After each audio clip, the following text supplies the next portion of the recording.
নমস্কাৰ, বলক আজি গুৱাহাটীত কেনেদৰে ভোগালী বিহু উদযাপন কৰিলোঁ তাকে দেখুৱাই যাম।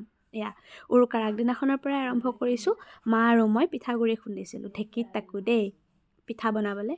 তাৰপাছত এয়া আকৌ মামাহঁতৰ গাঁৱৰ পৰিৱেশ, মানে উৰুকাৰ আগদিনাখন ল'ৰাবোৰে মেজি বনায় আৰু সেই মেজিৰ তলতে সিহঁতে উৰুকাৰ আগদিনাখনে এটা ভোজ খায়, যিহেতু উৰুকাৰ দিনাখন সকলোৱে ঘৰতে খাব সেইবাবে। আৰু এই যে মাইকটোলৈ কৈ আছে কি বুজিছেনে নাই, এয়া মানে দান দিয়া পৰ্ব, মানে নেক্সট বছৰৰ কাৰণে এতিয়াতে দান দি ৰেডি কৰি ৰাখিছে এই ভোজটো খাবৰ বাবে। কোনে কি দিব তাকে মাইকত এনাউন্স কৰি কৈছে আকৌ সিহঁতে। তাৰপাছত আমি ৰাতিপুৱা ওলালোঁ উৰুকাৰ দিনাখন বজাৰ কৰিব। এতিয়া বলক কি বজাৰ কৰোঁ চাই থাকিব।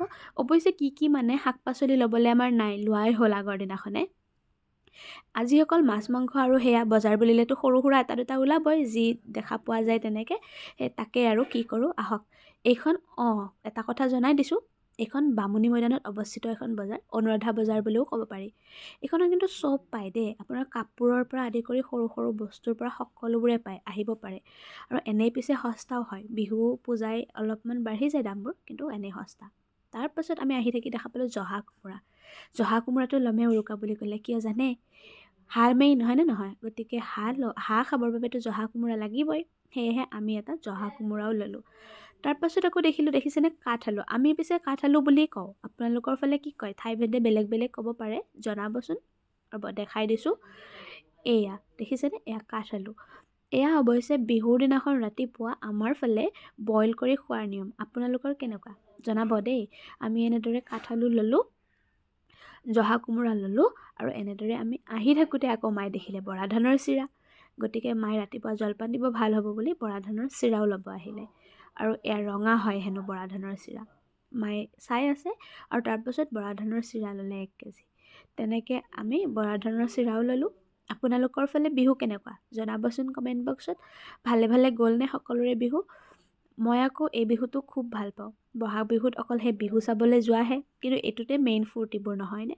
তাৰপাছত দেখিছেনে, এয়া হাঁহৰ বজাৰলৈ আহিলোঁ। গমে পাইছিলে নহয় কোমোৰা লৈছিলোঁ, গতিকে কোমোৰাৰ লগত হাঁহে মেইন আৰু, সেইবাবে হাঁহ ল'লোঁ।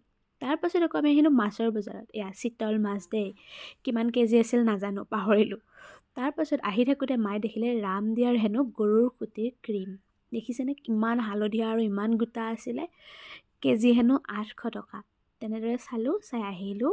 এয়া উৰুকাৰ ৰাতি দাদা আৰু মই চিকেন বইল কৰিছোঁ। চৰি বইল নহয় দেই, চুঙাত দি পুৰি খাইছিলোঁ, খুব টেষ্টি হৈছিলে।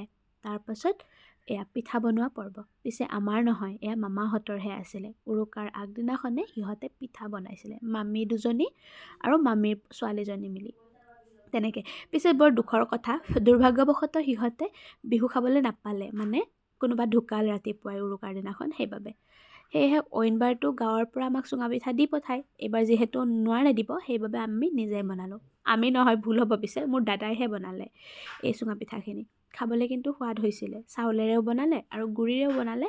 তেনেদৰে গুড়িৰে বনালে অকণমান গাখীৰ আৰু ইলাচি দিবচোন, খুব টেষ্টি হ'ব খাবৰ বাবে। তো এনেকৈ বনোৱাৰ পিছত এইবোৰ চুঙা পিঠা এইবোৰ হোৱাৰ পিছত মই আকৌ অকণমান ওলাই গৈছিলোঁ লগৰ কেইজনীৰ লগত। বিহু বুলিতো অকণমান ওলাই যাব লাগিবই। তেনেকৈ আপোনালোকৰ ফালে চুঙা পিঠা বনায়নে বা কেনেকুৱা বনায়, চাউলেৰে নে গুড়িৰে? এয়া ওলাই যোৱাৰ আগতে মায়ে অকণ জলপান দিছিলে। তাৰপাছত এয়া দেখিছেনে, বেলেগ ক'তো ওলাই যোৱা নাই পিছে, ঘৰৰ কাষৰে ছোৱালী দুজনীমানৰ লগত মই গ'লোঁ নদীৰ পাৰলৈ। এনেই মেখেলা চাদৰযোৰ পিন্ধোতো লাগি থাকে, এইফালে বিহু বুলি আৰু নিপিন্ধাকৈ পাৰিনে? মই সিহঁতকো দেখাই দিলোঁ। এয়া দেখিছেনে, মোতকৈ সৰুৱে হয় দুইজনী ভণ্টি।